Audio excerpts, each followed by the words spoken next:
सुभाषितानि, इसका अर्थ है सुंदर वचन या फिर मीठी वाणी। श्लोक पढ़ेंगे। महाजनस्य संसर्गः कस्य नो उन्नतिकारकः पदं पत्र स्थितं तोयं धत्ते मुक्ता फलश्रियम्। हिंदी अनुवाद है इसका। महापुरुषों का साथ किसके लिए लाभदायक नहीं होता। कमल के पत्ते पर पड़ी हुई पानी की बूंद मोती जैसी शोभा प्राप्त कर लेती है। अगला श्लोक है। पतितो अपि कराघातये रुत्पत्तयेव कंदुकः प्रायेण साधुवृत्तानां स्थायिन्यौ विपत्तयः। हिंदी अनुवाद। हाथ से पटकी हुई गेंद भी भूमि पर गिरने के बाद ऊपर की ओर उठती है। सज्जनों का बुरा समय प्रायः थोड़े समय के लिए ही होता है। तो पहली इमेज में देख पा रहे हो, दो बच्चे बॉल खेल रहे हैं। अगर वो ज़मीन पे पटकते हैं, आपने भी खेला होगा खेल, तो जो बॉल है वो ऊपर की ओर जाती है। उसी प्रकार से अगली इमेज में देखिए, ये है राजा हरिश्चंद्र और दूसरी इमेज में है इनका बुरा समय। जैसे वो पूरी तरीके से क्या हो गए, गरीब हो गए, बहुत बुरा समय चलने लगा इनके जीवन का। फिर क्या हुआ, वापस से भगवान जी ने इनका सब कुछ वापस कर दिया, फिर से राजा बन गए। अगला श्लोक है। न चौरहार्यम न च राज्यहार्यम न भ्रातृभाज्यम न च भारकारी व्ययकृते वर्धत एव नित्यम विद्याधनम सर्वधनम प्रधानम। एक बार पुनः पढ़ेंगे। न चौरहार्यम न च राज्यहार्यम न च भ्रातृभाज्यम न च भारकारी व्ययकृते वर्धत एव नित्यं विद्याधनं सर्वधनं प्रधानम। हिंदी अनुवाद। जिसे न चोर चुरा सकते हैं, न राजा हरण कर सकता है, जिसे न भाई बांट सकता है, न जो भारत स्वरूप है, जो नित्य खर्च करने पर बढ़ता है, ऐसा विद्याधन ही श्रेष्ठ है। तो सबसे ज़्यादा विद्या की महिमा गाई गई है इस श्लोक में। आप जब ज्ञान प्राप्त करते हैं और अगर वो किसी को देते हैं तो इससे क्या होता है, आपके ही ज्ञान में वृद्धि होती है। ना तो इसको राजा चुरा सकता है, राजा हरण कर सकता है, ना चोर चुरा सकता है, हरण करना मतलब छीन सकता है, और ना ही इसका बंटवारा किया जा सकता है। इसीलिए आप अच्छे से पढ़ते रहिए और दूसरों को पढ़ाते रहिए, जिससे कि आपका भी ज्ञान मजबूत होता रहे। अगला श्लोक है। उद्यमेन हि सिद्ध्यन्ति कार्याणि न मनोरथैः न हि सुप्तस्य सिंहस्य प्रविशन्ति मुखे मृगाः। एक बार पुनः पढ़ेंगे। उद्यमेन हि सिद्ध्यन्ति कार्याणि न मनोरथैः न हि सुप्तस्य सिंहस्य प्रविशन्ति मुखे मृगाः। हिंदी अनुवाद। प्रयत्न करने से ही कार्य पूर्ण होते हैं, केवल इच्छा करने से नहीं। सोते हुए शेर के मुख में मृग स्वयं प्रवेश नहीं करते। देखिए बेटा, पहली इमेज में शेर सो रहा है, दूसरी इमेज में हिरण है।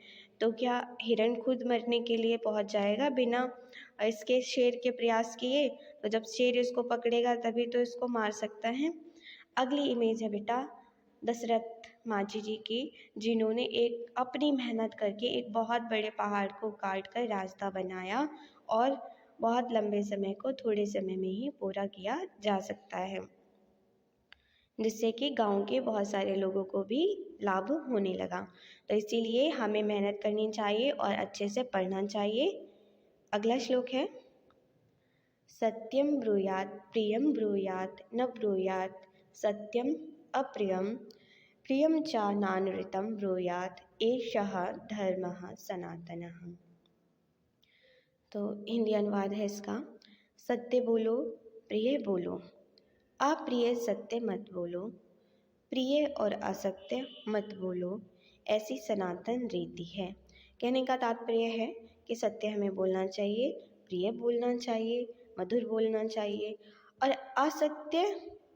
अप्रिय सत्य नहीं बोलना चाहिए, मतलब जिससे ऐसा सत्य जिससे किसी का नुकसान हो रहा हो वो हमें नहीं बोलना चाहिए। प्रिय और असत्य मत बोलो। मीठा हो और असत्य हो इसको भी नहीं बोलना चाहिए। ऐसी सनातन रीति है, ऐसा हमेशा से कहा गया है। अगला श्लोक है विद्वत्वं च नृपत्वं च नैव तुल्ये कदाचन स्वदेशे पूज्यते राजा विद्वान सर्वत्र पूज्यते। हिंदी अनुवाद विद्वान और राजा की तुलना कभी नहीं हो सकती। राजा को अपने देश में ही सम्मान मिलता है, लेकिन विद्वान का सम्मान हर जगह होता है। इसका अर्थ बेटा ये है कि राजा को केवल देश के ही लोग जानते हैं, उसका सम्मान करते हैं, उसको मानते हैं। पर कोई विद्वान होता है, उसकी ख्याति, उसका यश विदेशों में भी फैलता है और वह जहाँ पर भी जाता है सम्मान के योग्य ही होता है और हर जगह उसका सम्मान होता है। अगला श्लोक है मूर्खस्य पंचचिह्नानि गर्वो दुर्वचनं तथा क्रोधश्च दृढ़वाक्तश्च परवाक्येष्वनादरः। एक बार पुनः पढ़ेंगे। मूर्खस्य पंचचिह्नानि गर्वो दुर्वचनं तथा क्रोधश्च दृढ़वादश्च परवाक्येष्वनादरः। मूर्ख के 5 लक्षण होते हैं, घमंड, अपशब्द, क्रोध, हठ और दूसरों की बातों का अनादर करना।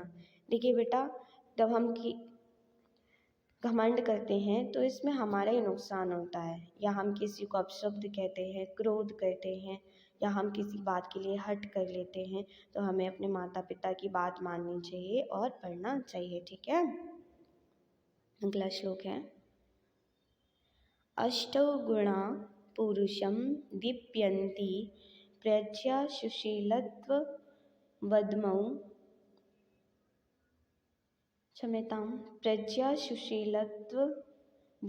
श्रुतं च पराक्रमश्च मितभाषिता च दानं यथाशक्ति कृतज्ञता च। अष्टौ गुणा पुरुषं दीप्यन्ति प्रज्ञा सुशीलत्वदमौ श्रुतं च पराक्रमश्च मितभाषिता च दानं यथाशक्ति कृतज्ञता च। हिंदी अनुवाद है इसका। 8 गुण पुरुष को सुशोभित करते हैं। बुद्धि, सुंदर चरित्र, आत्मनियंत्रण, शास्त्रों का अध्ययन, मितभाषिता अर्थात अच्छे वचन, मधुर वाणी, यथाशक्ति जैसी शक्ति हो वैसा दान करना, और कृतज्ञता दूसरों के द्वारा अगर हमारी कभी हेल्प की जाती है तो हमें उसकी कृतज्ञता माननी चाहिए, हमें उसका हमेशा सम्मान करना चाहिए। तो ये थे बेटा आज आपके श्लोक और इन्हें आप याद करिए।